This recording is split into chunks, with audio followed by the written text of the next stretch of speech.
And now to put it all together. First the lifter arm, then the lever,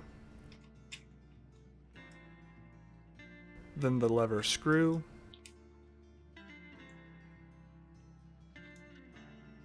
then the pins and toggle arms,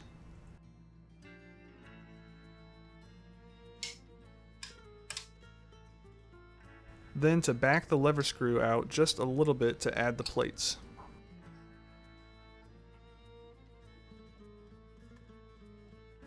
A quick function test.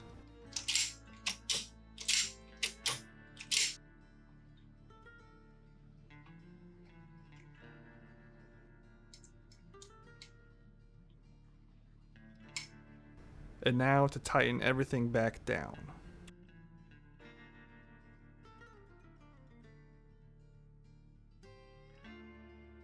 You can see how the lever and lifter arm engage.